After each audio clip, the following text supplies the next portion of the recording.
maraming frigid po kay Sir Starax. So, ang topic natin, yan na nga po, no, nababasa nyo po. Kasi yun po yung nakalagay sa thumbnail po niya, no. Huwag kang mahiya dahil pagdating ng araw ay dito ka din titira. So, tama po ba? So, si Eds po mismo ang nagsabi nun, nasa video ni Kalinga Prab, at saka sinabi din po iyon ni Edo sa harap po mismo ng kanyang nanay. Diba? So, naway patuloy po natin silang suportahan.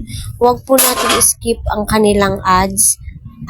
So, yun.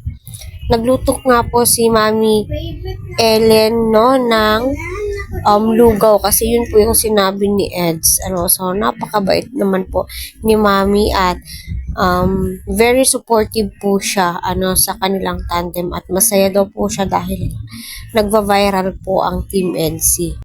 Lugaw po si Kalinga Eds para magluto ng lugaw.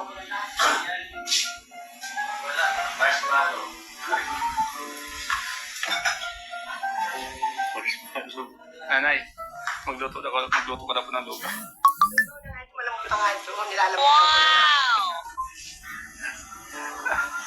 Lambot na nga ito. Dami na tubig.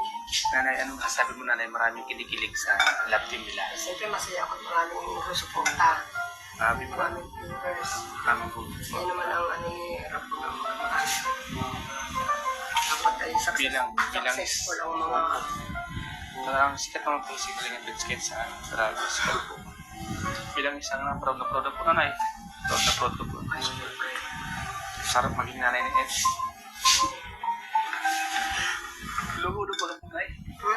Lugaw daw. Lugawin mo na nga yan. So, ayun nga po, no, narinig po natin na sobrang proud daw ho siya, kasi nga, viral ang Team Edsy. Kahit sino naman po ay mapaproud. Kasi kita naman po natin yung hirap at pagod po nila, para tayo ay masayahan, ma-entertain habang nanonood sa kanila. At strategy po ito ng Team Kalingap para sa ganon ay dumami pa at kanilang matulungan.